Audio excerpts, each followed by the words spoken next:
Hi, Lisa. Hello. Hi, good morning. I'm just helping to set up the Zoom right now. I'm working with Amanda. My name is Katja. It's super nice to meet both of you. Hi, Katya. Lovely to meet you. Hi, Great Katya. to meet you too. Amanda's just on a call. She's running a bit late, but she'll be here. Okay. I Sure. think I don't know. If you want to make, or have you been made co-host, Conan? If maybe you could make us co-host and we can just check the slides and get started because I do see that it's 9 o'clock. Well, 9 o'clock for me. Yes, absolutely. Let me do that right now.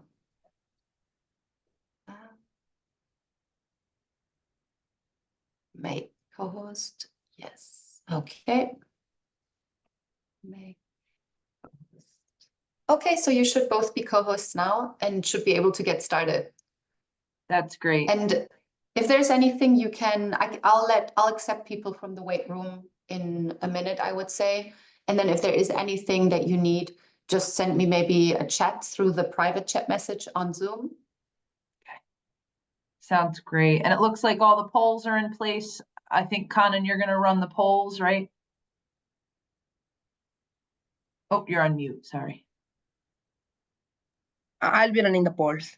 Okay, wonderful. I just noticed they don't come up like in order, so you just have to Yeah. notice like the numbering. Okay. But other Sure. than that, looks great. I think I'll just play the video also before we are letting them in. I hope you can hear it. Hear the sound. I cannot hear the sound. Okay. I think you might have to stop sharing. And when you, yes, now. As a Yes, young right. Christian activist, Perfect. I'll have it ready. I think rest of the things are good. Okay. Yeah. Lovely. And Katya will be introducing the session, then you'll hand it over to Lisa. Excuse me?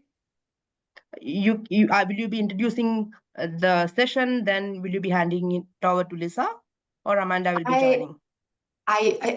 I'm sorry, I wasn't even supposed to be here today. She just messaged me and she's like, can you start the Zoom? So I'm not prepared to start the meeting. I'm so sorry. I think Lisa, go ahead and just get started right away. Sure. I think that's the best way. You've got this session planned. I know that you've had everything set up.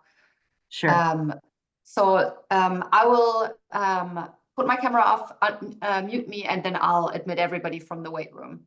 Sounds great. Thank you. Thank you so much. And I'm very excited for the session and to follow.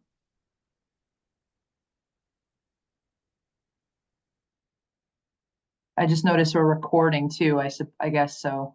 Yeah. Yeah, the recording is on, and I'll chop that after the meeting, and I'll send it to you so we can share it with all participants for sure. Thank you.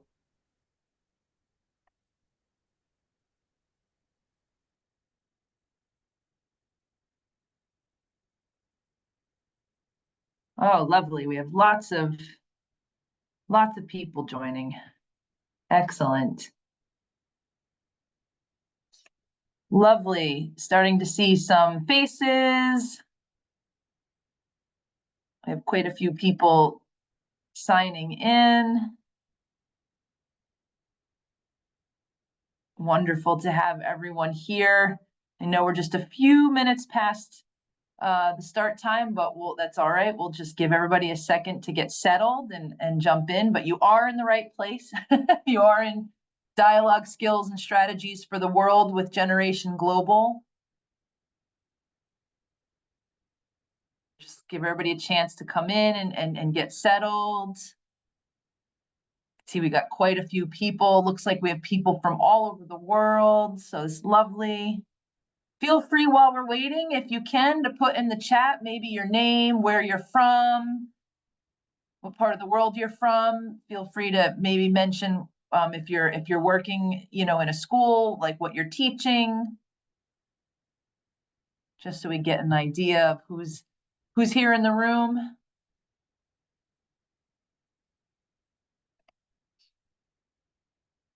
Okay, Istanbul, awesome. Riyadh, lovely. Indonesia, Pakistan.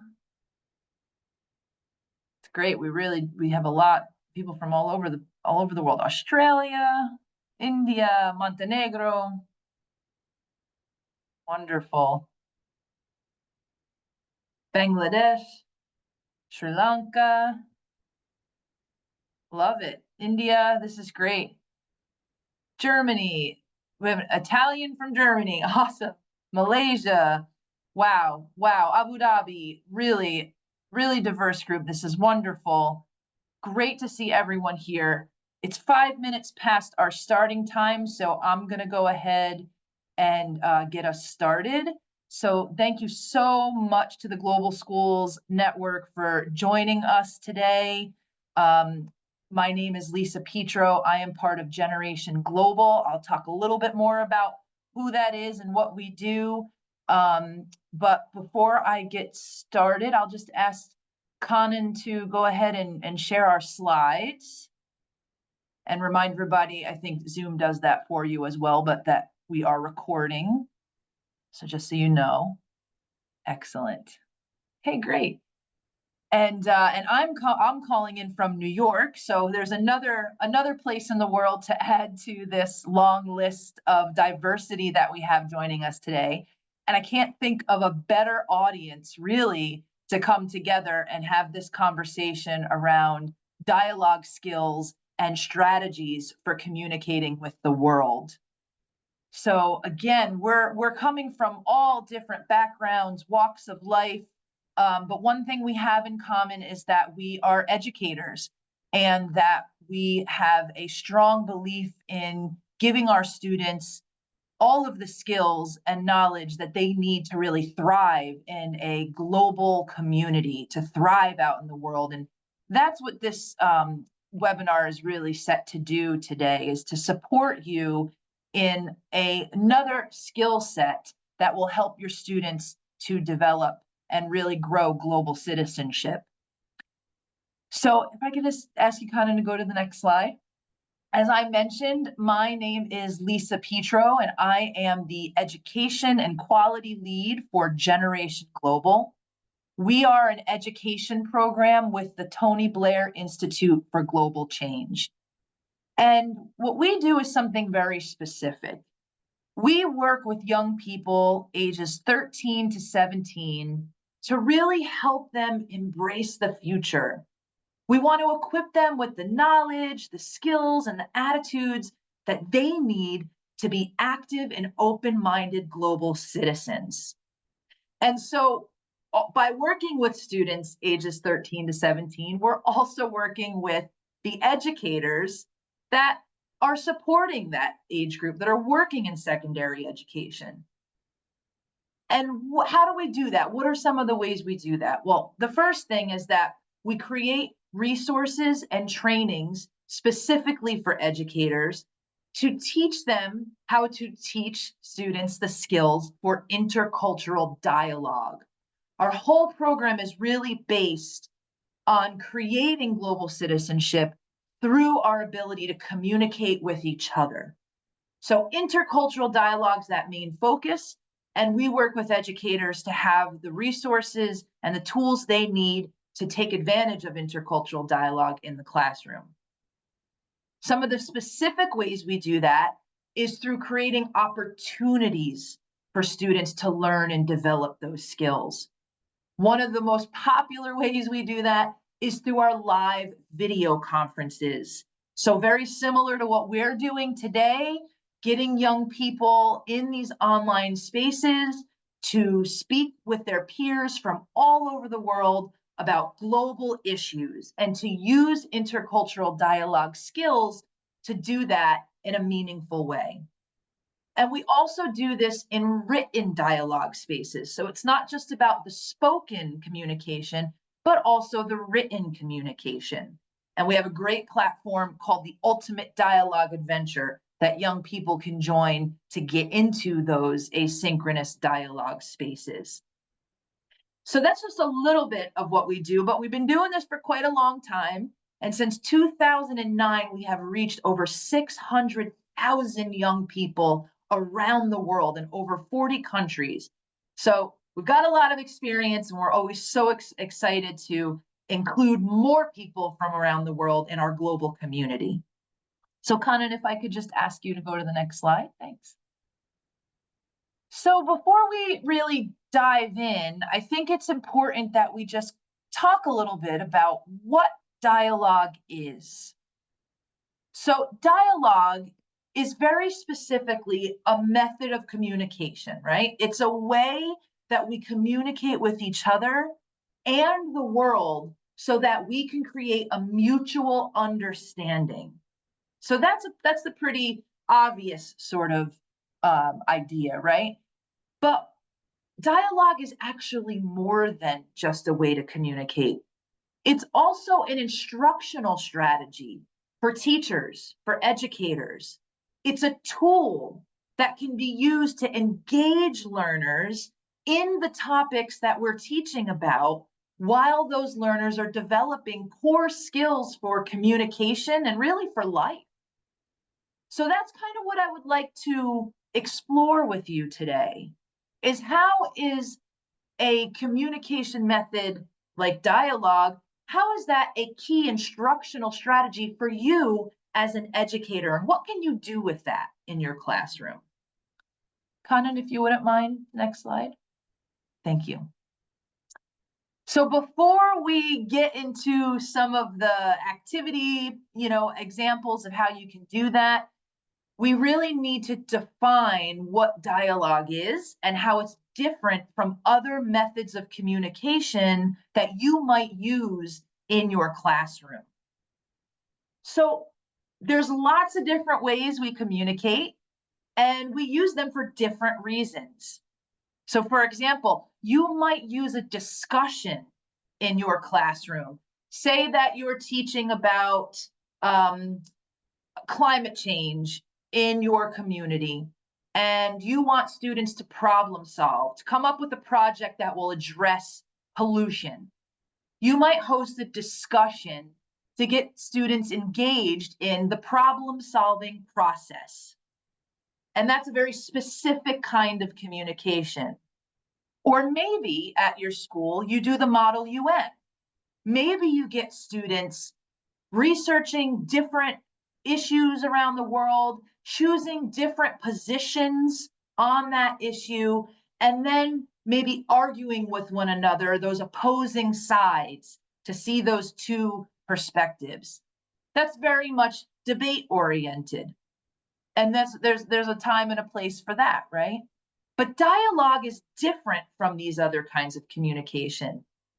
Dialogue is really seeking understanding.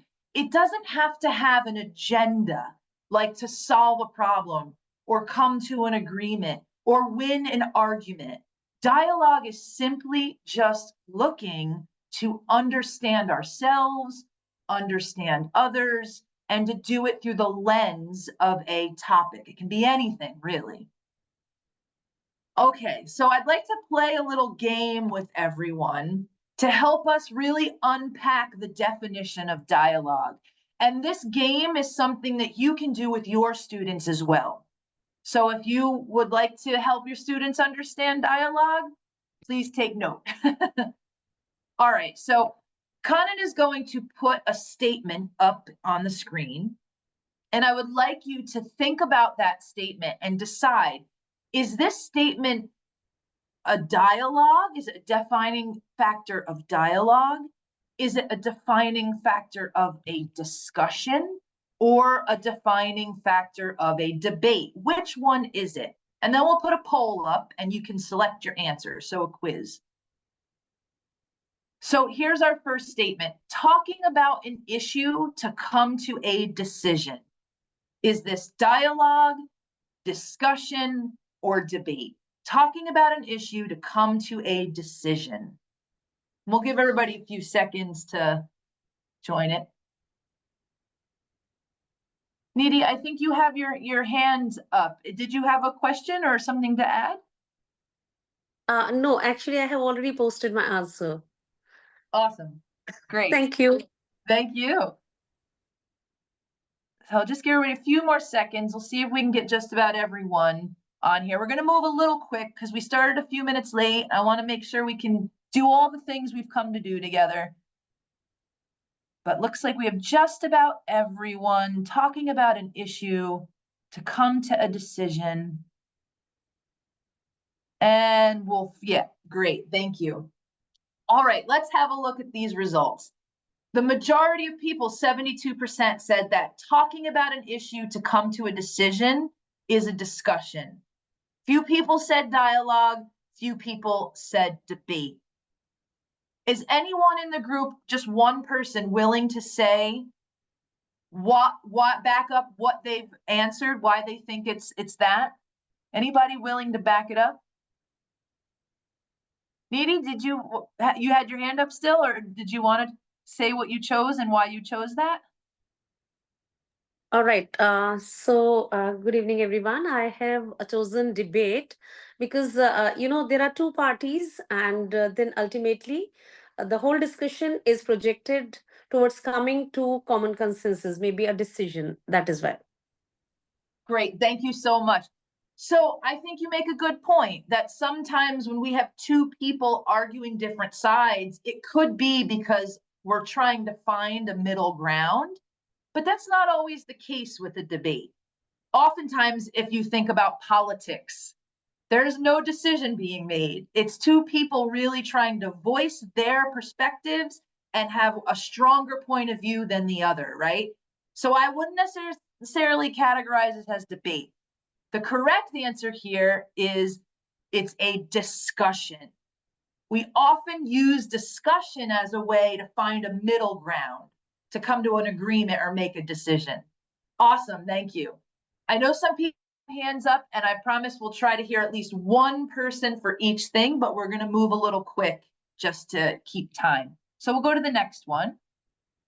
Opening ourselves up to a new way of seeing things. Opening ourselves up to a new way of seeing things. Is this dialogue, discussion, or debate?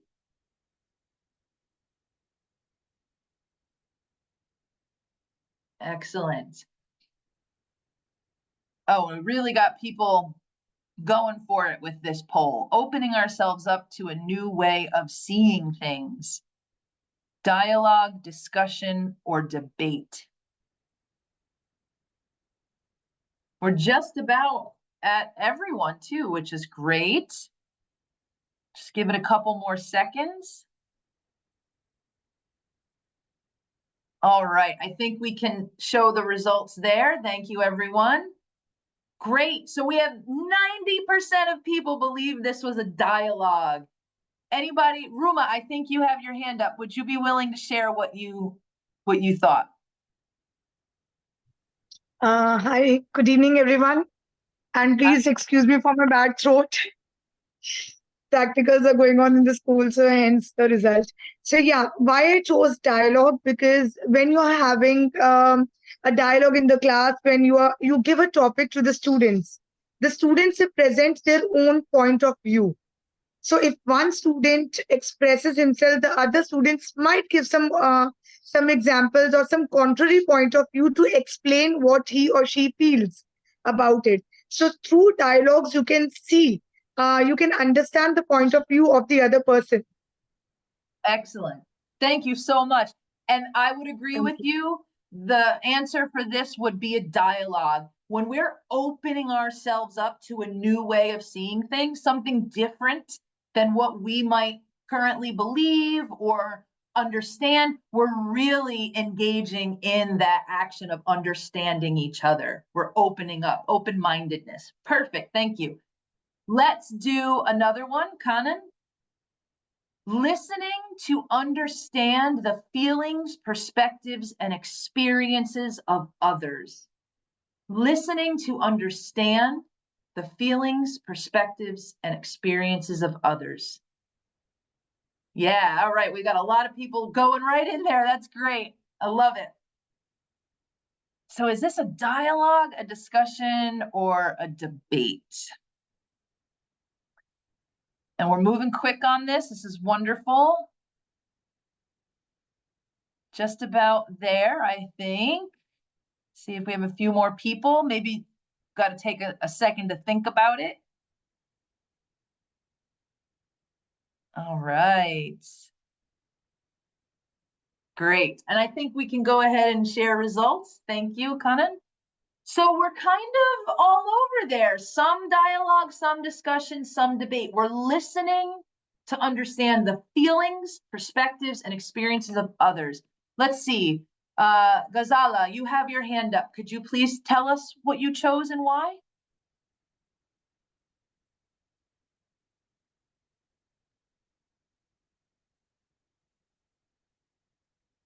Ghazala?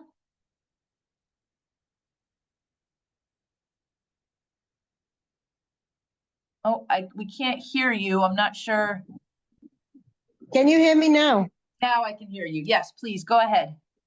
So I was actually a bit, double-hearted with debate and dialogue, but I have chosen debate because, as per I think, whenever we are debating about, we are very, very strong about our perspective, our opinion. We are like standing about that because we want to convince the other person about how we feel and how we want to be understood, and we want to be listened because we are actually advocating an idea, whether it's a for or against. So I stuck to the debate in this. Though I also agree that it could be a dialogue because that also give options to listen to other people's perspectives and experiences, to have a discussion. But then if I want to really want someone to listen and to understand that are my perspectives, that are my feelings towards the other, then I'll go with the option of debate. Excellent. Thank you so much. And I can totally understand why you kind of were like between debate and dialogue. All of these are quite nuanced, right? This is why we do this activity, to unpack this. And it's great to do with students, really unpack those distinctions. So I agree with you. But however, the correct answer for this quiz is dialogue. And there's a word in here that really helps us make that distinction, and that's feelings. So when we have a debate, we're often very unconcerned with how the other person feels personally, right? We don't necessarily care so much about if they're sad or they're angry. We're really trying to look for the fact in the debate. We're really trying to hang on to the factual information and get our rebuttal in, get our argument in. But dialogue is very much concerned with the feelings of others, because it's trying to understand another person and their life and their experiences. So dialogue is always listening for understanding feelings, perspectives, and experiences. This is a way that we define empathy. Empathy is really about our ability to understand others' feelings, even if we've never experienced the same exact situation. And so this is dialogue. Beautiful. Thank you. Let's do another one, Kanan, please. Winning an argument. Is this dialogue, discussion, or debate? Winning an argument. Dialogue, discussion, or debate? Winning an argument. Yeah, people are just jumping right in this. This is great. Winning an argument. We've got just about everyone already. If we're winning an argument, is this dialogue, discussion, or debate? Great. And we'll go ahead and show the results there. Lovely. Almost every single person said debate here. So let's see, Santa, I think you have your hand up. Could you please share with us what you chose and why? Yeah, hi, good evening, everyone. I'm Santa from Malaysia. I'm part of GSP as well. So I had this very similar conversation with my students today, and our topic was debate on multitasking, whether it's a good idea or not.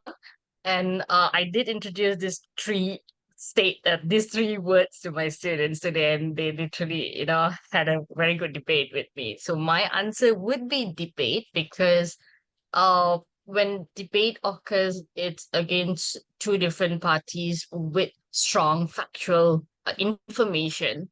So there will be a notion in debate, and either one of the party would definitely want to win an argument with a strong factual information. So I would definitely say it's debate. like really winning an argument. Yeah. Excellent, excellent. You are correct. I would definitely, it is about winning, having the stronger position over someone else. Dialogue, it's never about power over. It's always about finding the equanimity. It's always about just being with each other, understanding. There's no need for argument in a dialogue. So I would agree with you. This one was definitely debate. Excellent. Do we have one more, Conan? I'm sorry, I don't remember. Okay, this is our last one. I'm pretty sure this is our last one. Explaining what something means to me and why it is important. Explaining what something means to me and why it is important. Is this dialogue, discussion, or debate? Yes, it is tricky. I agree with you. This one is tricky. Explaining what something means to me and why it is important.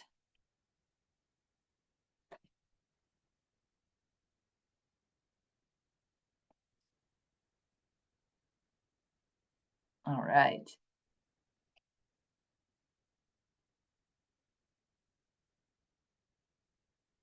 I think people are thinking a little bit about this one for sure. It is a tricky one. I would agree with you. And I think we can go ahead, share results there. It looks like we've got just about everyone. All right, so we're kind of split down the middle. Almost half says dialogue, half says discussion, just a few say debate. Somebody want to share what their response was and why?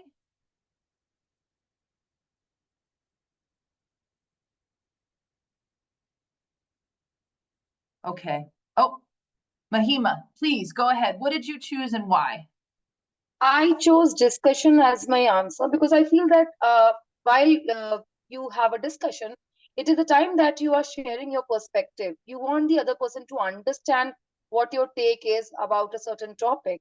So for me, it is more of a discussion than a dialogue. I might be wrong, but this is my take on this question. Excellent. Thank you. This is why this is such a tricky one, because it's true. In a discussion, you certainly could have someone who really wants to explain what something means to them and why. You know, they might want to tell you, if you're talking about climate change in a discussion, they might want to tell you the story about how their grandparents' farm was devastated by drought. And this is why climate change is such an important topic to them. That is true. But that's not always the case in discussion, because sometimes if we're just trying to get to an agreement or we're just trying to solve a problem, we don't always care so much about people's personal stories. We're more looking to just get to that resolution. And so I wouldn't always classify this as discussion, even though I agree with you, it can be part of a discussion. This is a dialogue because this is inherently true of a dialogue. Dialogue cannot exist without people sharing personal story, personal meaning, and what's important to them, values, right? Sharing their values. So we would say this is dialogue. We always want young people sharing, what does this topic mean to me? How does it relate to me? And why is it so important? What are the values I feel around this topic? Okay. Excellent. Thank you, everyone. You've done beautifully. Everyone gets an A, 100%. You all passed. And let's just move on then and think a little bit about how Generation Global defines dialogue. So if I had to summarize all the things we just did in that quiz, here's how we summarize it. Dialogue for us is very much an encounter where participants will learn from one another. So there's a learning experience from each other, not from a textbook or from research, but from each other's personal, right? And they're learning from one another to better understand each other. That's so essential for things like peace and conflict. We want to understand each other's values, perspectives, experiences, and beliefs.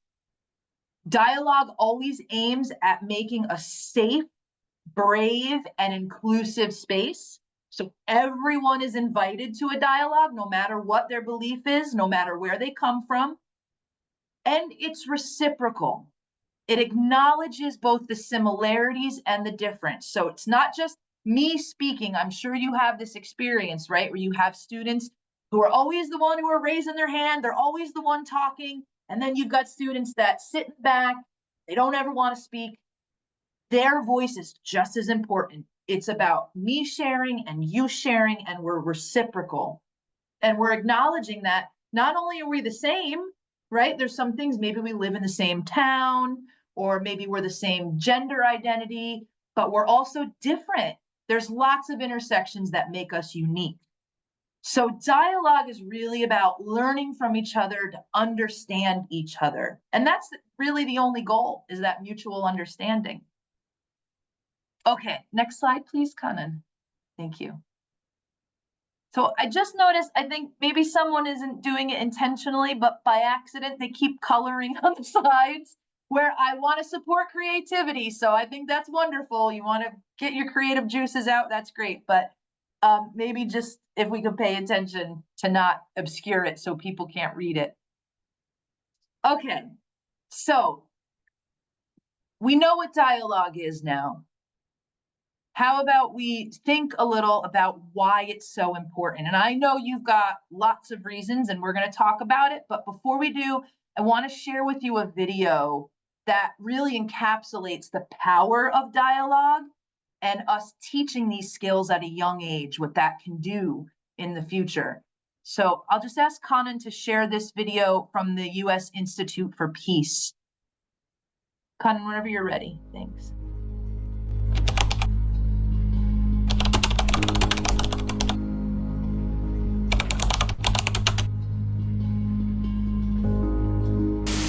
As a young Christian activist, I volunteered myself into the group that defend the church against the Muslim onslaught.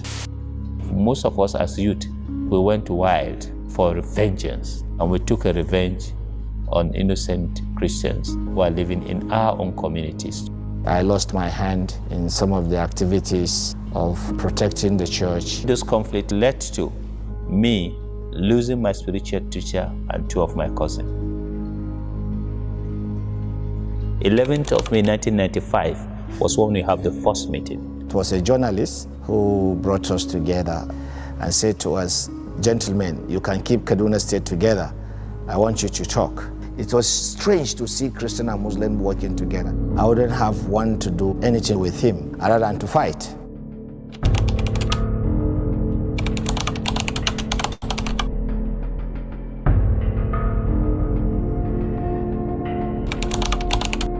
The political crisis in Plateau State was caused by disagreements over indigent rights, economic rights, and political representation, which resulted in communal clashes across the state. USIP has partnered with both male and female religious leaders across the globe because they are well positioned to bring communities together for peace.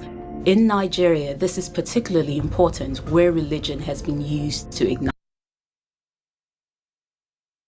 violence. United States Institute of Peace give a seed grant for us to start the process of interventions in Yelwa Shedda.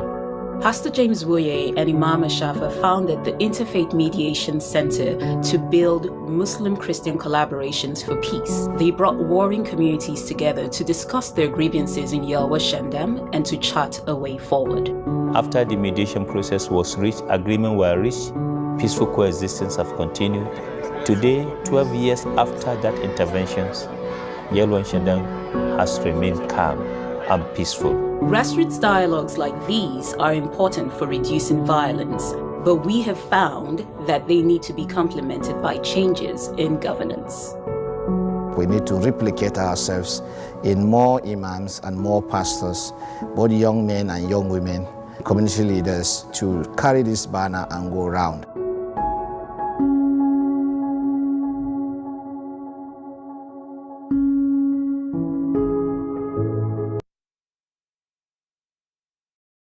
Thank you, Kanan.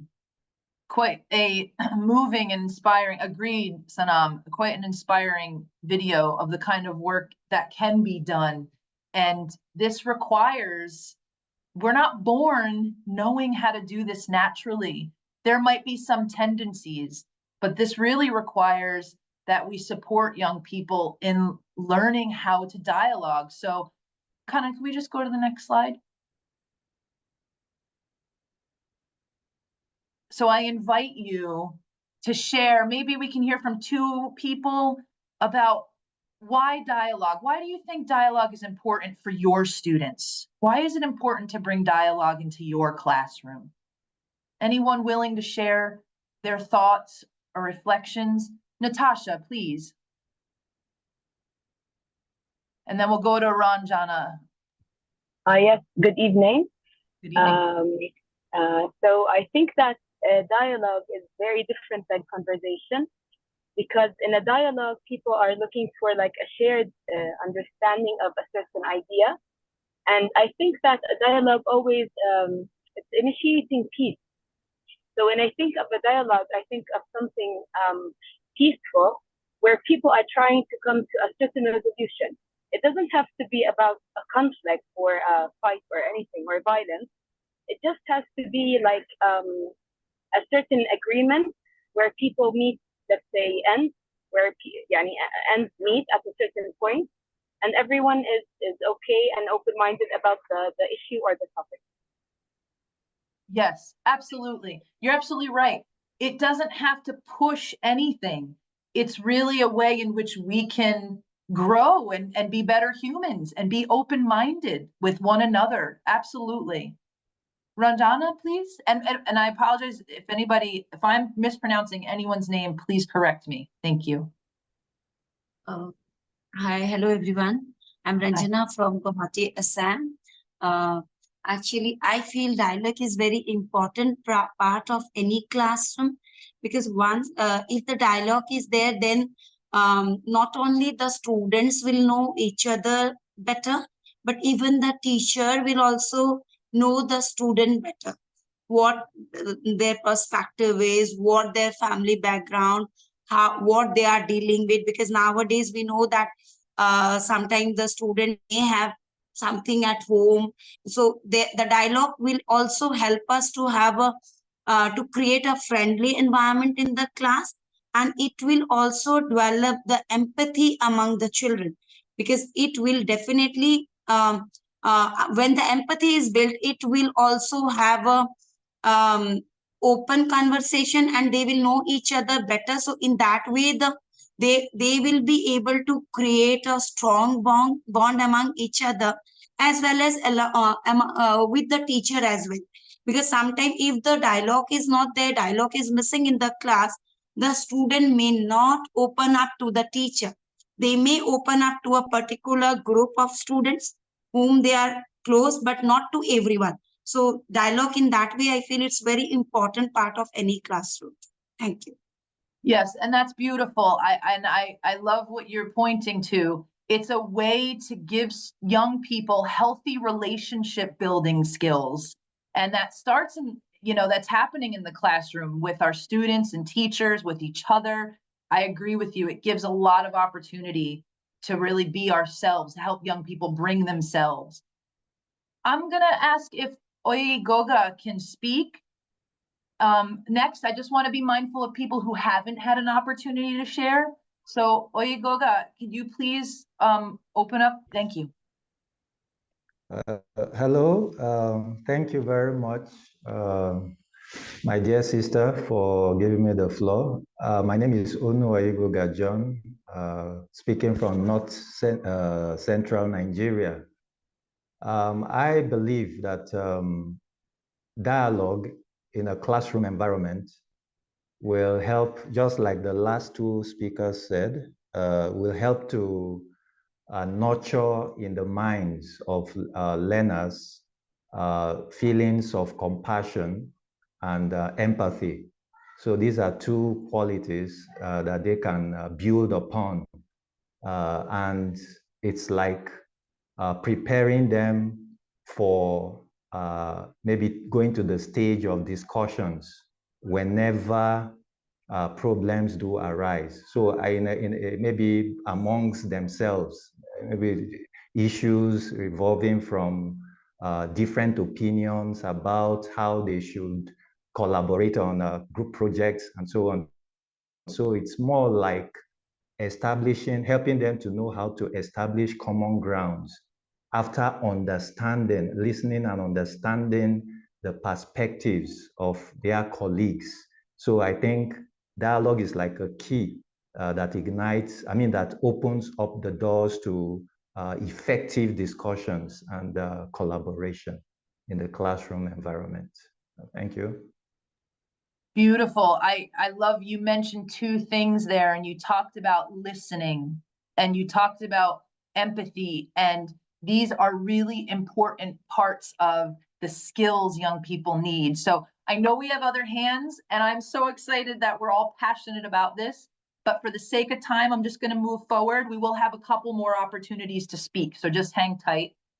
So if I could ask you, Kanan, to go to the next slide. So we know why we dialogue. We know what dialogue is. We know why we do it, why it's just so important. It's almost like we can't not do it. It's so important, right?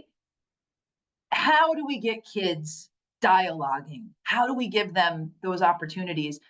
And at Generation Global, we believe we have to teach them the skills to do so. Again, we're not born with it. We have to learn it. We have to develop it.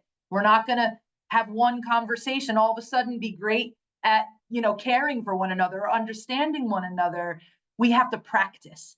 And so Generation Global has 5 skills of dialogue that we want young people to learn and practice. So the first one being global communication, the next one being active listening, also questioning, critical thinking, and then reflection. These 5 skills come together as a skill set that, when used in dialogue, can bring us to deep understanding and new awareness.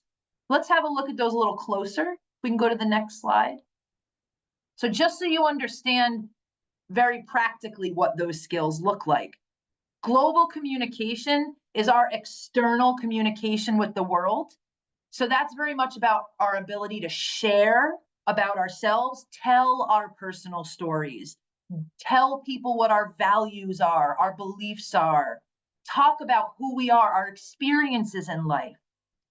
And it's also about our ability to challenge perspectives or ideas we hear that we don't agree with, because that's going to happen. We're human. We're going to disagree. We don't want students to avoid it. We want them to know how to do it respectfully. So respectfully challenging a perspective we don't agree with. We use a golden rule at Generation Global. Challenge the perspective, not the person. So we teach young people how to do that. Also active listening, so being able to appreciate one another, acknowledge one another when we do share, say thank you, and really see the bravery in saying things about ourselves. Critical thinking, so of course we hear lots of information about the world, about ourselves. We need to be able to analyze that information, think critically about that information. Questioning, so what kinds of questions are we asking? Are we asking good questions? How can we ask questions that are unbiased, that really help the conversation go deeper? And then lastly, reflection. And very specifically at Generation Global, reflection isn't, oh, I remember something. Reflection is, how did I do well in this dialogue? Where did I use the skills? What did I learn from the conversation? How can I grow and develop the skills further? We're reflecting on our experience of learning. So these are the skills we want to teach young people in Generation Global, and we've got lots of materials and resources to help you do that. Kanan, if we could do the next slide. So it's very important to remember that at the core of all dialogue and using these skills in a dialogue is our identity, who we are. We're bringing ourselves to a conversation consistently. And in order to do that, in order to talk about our identities, to listen to other people's identities, we need to have safe and brave spaces to do so. So thinking about how we're ensuring that young people feel physically, emotionally, and mentally safe and brave enough to speak up. So what I'd like to do before we end today, one more activity, if we can go to the next slide, please, Kanan. I'd like to talk to you about how you can really bring your learner's identity to the topics, the subjects you're teaching. Now, I realize we probably have lots of different teachers here. Some of you are teaching the social sciences, so you're regularly talking about rights and inequality. You're talking about maybe gender issues. You're talking about peace and security and conflict. But we also have maybe some science teachers who are talking about climate change and biodiversity, and even math teachers who are teaching formulas, right, for life, but you need a context to plug that into so that it makes sense. The math makes sense in real life. So dialogue helps us to bring our learners' identities to those topics we teach. And we use the skills to do that. So here's our last activity. Next slide, please, Kanan. I'd like you to practice using one of these skills. We're going to use sharing. And a big part of sharing is our I statement, speaking for ourselves. I think, I believe, I feel. Okay. Now, let's say that you're a teacher and the topic you're teaching about is wealth and poverty. I mean, it can be any of these topics here on the list. And by the way, Generation Global has topics on all of these for students to learn about, resources for all of these. But let's just say you're teaching about wealth and poverty in your class. You want to provide a dialogic prompt for students to practice bringing their experience to that topic. So here's the question. How does your culture, beliefs, and values shape the way you view wealth and poverty? So we're getting students to use I statements. I think, I feel, I believe. They're talking about their own culture, but they're also thinking critically about how their culture has influenced the way they view wealth and poverty, their opinion on that, their perspective on that. So we're using the skills of dialogue. I'm going to invite just 2 people. So I apologize because I know a lot of people might want to speak, and you can type in the chat. So that's fine if you want to just put it in the chat. But I'm going to invite 2 people to answer this question using the I perspective. So your question, how does your culture, beliefs, and values shape the way you view wealth and poverty? Does anybody want to share?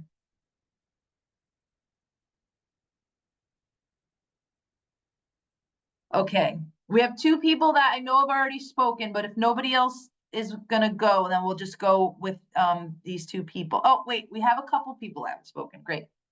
So we will take Abhilasha. Abhilasha? Hi. Hi, just give me a minute, please. Just give me a minute. And like I said, feel free to post in the chat too.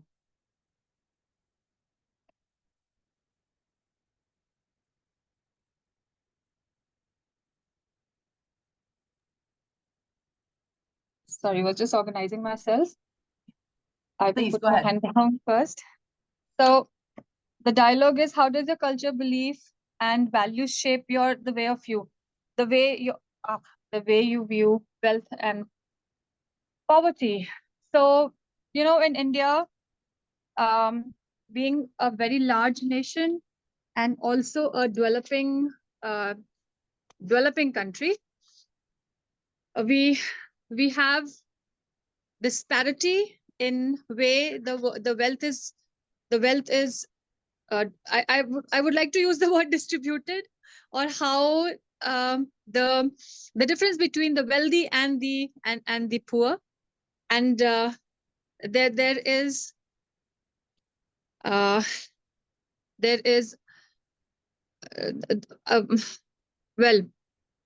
the word I'm looking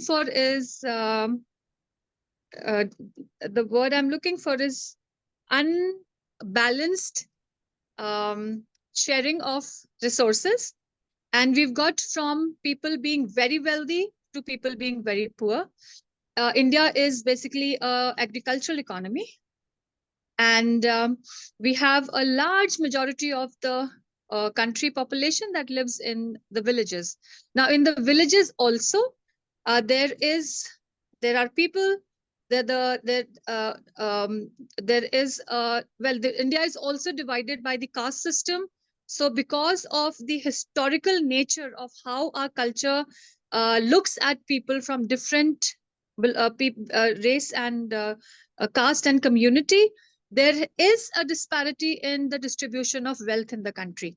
So while there are the learned who belong to the high class who are given an opportunity to learn, and we also know that education and poverty are opposite ends of the strand. So people who were wealthy got a chance to get educated and continue to improve their life, while the people who were poor, they got stuck at that end of the cycle because lack of education, poverty, and missed opportunity employment. All this is a vicious cycle. And for a poor person, it's very difficult to get out of this vicious cycle.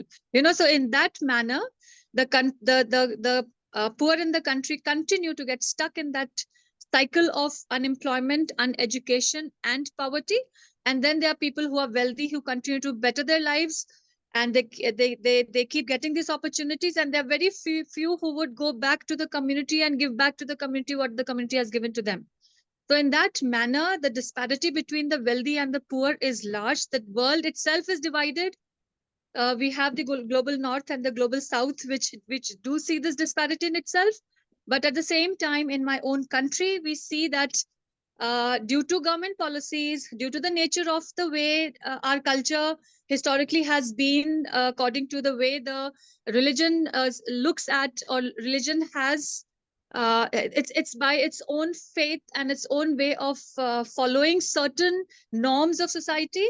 We see the disparity that still exists in my country. I would like to see things differently. I would like to see things improved. I would like to see India shining. But unfortunately, at the moment, India is shining in only few cities where there's large majority of the country still lives in darkness and requires that light to reach to that farthest corners of our a country that still lives in darkness. I'm sorry to give you this very bleak image of my country, but that's the reality where we have seen that the wealthier tend to get wealthier, and the poor people are stuck in poverty because of certain policies, lack of opportunities, and the way society is. Back to you. Thank you. Thank you for sharing that. And so it sounds like your beliefs about wealth and poverty are very much shaped by the society that you're living in. And so the beliefs that you have where you would like to see things differently, to like to see more fairness, it sounds like, is shaped by the society you live in. Great, thank you. And that's why, as an SDG advocate, goal number 1 and goal number 2 are is meaningful and so important to work. And of course, that leads to goal number 4, where quality education is the key. That opens all the locks to all opportunities. Thank you. Back to you. Thank you. Okay. Thank you so much for that. We're going to take one more person, someone who hasn't spoke. And I just ask if we can go a little bit quicker because we're coming close to the end of our time. So Amika, would you like to share? Yes, ma'am. Please. Yeah, can you hear me, ma'am? Yes. Yep, you're good. Yes. I am Victor Emeka Chibikeme. I am a civic education teacher in Nigeria here. The problem with our own is poor government policies. The politicians don't really care about the people. It's not about people having quality education anymore in Nigeria here, because we have lots of graduates who are either underemployed to become entrepreneurs, opening their own business. They're all self-employed. Then these recent youths who are looking up to them are seeing that these graduates are languishing in poverty. And if education is no longer the key to success, then what it is? So the youths and the children in Nigeria now are losing faith in education because somehow they were stereotyped that you have to go to school to get a job, to become a better person in the society. Then they are looking at their uncles and aunties who have done all this and followed all these these processes, still in poverty. So most of them have gone out of their way to be involved in some fraudulent activities. They don't want to go to school anymore. Once they finish their high schools, nobody wants to go to college or university, even if their parents could afford it. And the politicians are worsening the issue because the last election conducted in Nigeria have reduced people's civic participation. People don't want to be involved in anything politics anymore since they will get involved, and at the end of it all, it will seem as if their contributions didn't matter. You vote and your vote is not counted. You speak and they arrest you. The last protest, peaceful protest that was conducted in the country in the past month, hundreds of people are in prison now, and the government is labeling them with treason. And these people conducted this protest because of the bad policies, the way things are going. Poverty is rising. The prices of things are scaling up in Nigeria, and we are all suffering. And people think that maybe there may be world intervention. Okay, what is the essence of the United Nations? What is the essence of the African Union? But all these unions are just there. They're just there. The people in Nigeria, the way we see it now is that they are just decorated organizations who just stand there but do not affect anything. Because we can't see how there will be an organization that is supposed to be in charge of making sure that the leaders of different countries do very well, but yet everybody is watching and people are suffering in their own country. Not that they do not qualify to be treated better, but because someone else have decided to enrich themselves, then impoverish others. So these politicians are predators, and we, their people, we are the prey. They deceive us, and whenever we want to gather together, they bring in religion and ethnic sentimentality to divide us.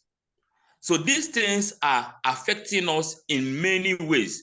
The number one SDG goal, which is no poverty, is very, very, very, very essential, because when somebody conquers poverty, most of the other goals is achievable, because a poor person thinks poorly. The only thing a poor person thinks about is how to feed themselves, how to provide basic shelter. They don't think about other bigger things. The poor people cannot think about climate change. They don't care. They don't care if there's a hurricane. They don't care if there's an earthquake, if there's a tsunami. In fact, some of them pray that such things happen and wipe everybody away. Emeka, I'm just going to ask you to pause there. And I hear what you have to say, and these are complicated questions, right? They're very complex because we have society that really comes in and mixes with our own beliefs and shapes the experience of wealth and poverty for people. And what I hear you saying is that what's happening for you politically in your country is really impacting people's access. And SDG number one, no poverty, is so important for you. Yes, ma'am. You understand it. Yes, ma'am. Yeah. No, thank you so much for sharing that. And I apologize for having to interject because it's time. No. I understand time. Yeah. Thank you. But I hear your passion, and I now understand something about you and your passion for SDG number one, and how your culture has been supporting, your society has been shaping some of that passion you have. Thank you. Yes, ma'am. Thank you, ma'am. Thank you, ma'am. Thank you. Okay. Woo! As you can see, this is a very powerful activity. And I invite you all to try this with your students in such a way that you're not interjecting your own beliefs, but you're really encouraging them to voice their thoughts in a safe space where they can voice these things and they can learn about this topic with each other. Okay, we only have a few moments left. So before I leave you, I just want to leave you with some resources that you can use to teach these skills. And I wonder, Kanan, if I could ask you maybe to just put some links in the chat, or Shruti, if you're on, just to find us. So Generation Global has a couple of things for you that are all free access, so you don't have to worry about that. They're free for you to use. The first is our Ultimate Dialogue Adventure. This is an online platform where your young people can register for free. They can join, they can talk through written dialogue with their peers. They can take learning topics to learn about these topics. So a little bit of factual information about it, preparing them to have a dialogue. We also have video conferences that you can sign your entire class of students up for. So say, for example, a class in Nigeria can book a video conference with a class in India, and those students can talk about wealth and poverty. And we also have in-class activities. So just things you can download, and their lesson plans you can go away and teach to help students build skills for dialogue. Next slide, please, Kanan. We also have a teacher portal for you, so you can register for free on the teacher portal, and you can access all of this, these resources. So you can download the lesson plans, you can access our schedule to book your students into a video conference. So that's there for you as a teacher to use.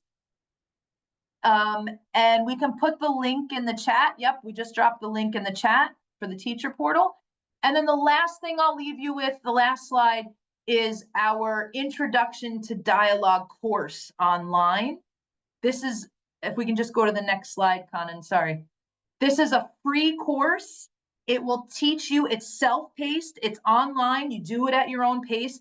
It'll give you the basics of how to teach dialogue to your students, and it will give you some of those activities to do so. It'll show you how to use the teacher portal. So this is free for you. We highly encourage you to join this. It's simple, it's easy, it's really wonderful to set you up.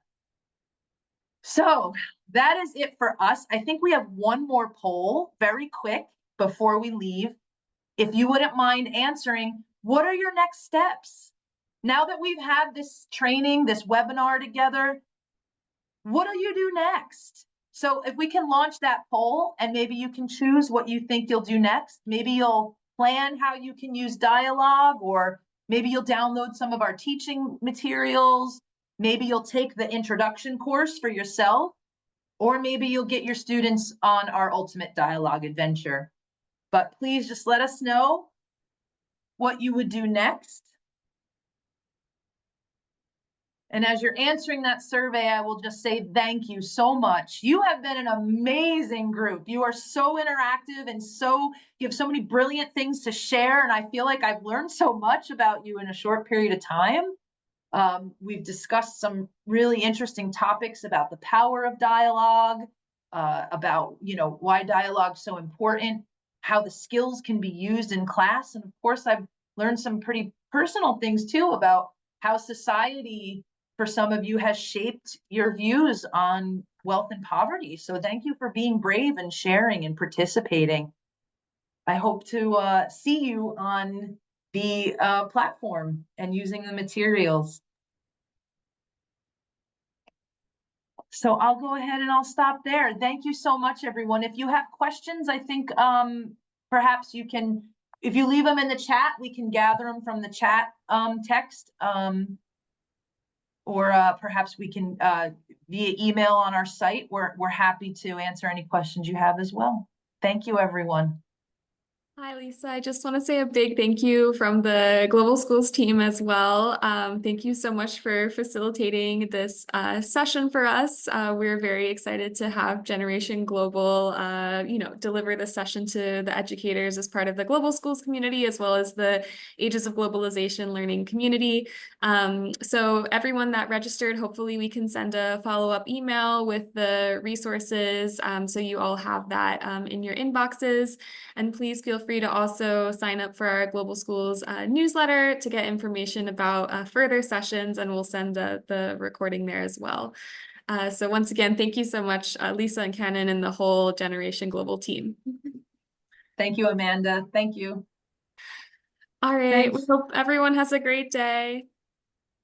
Thank you so much. Bye-bye. Bye-bye. Have a good day. It was really informative. Thank you. See you.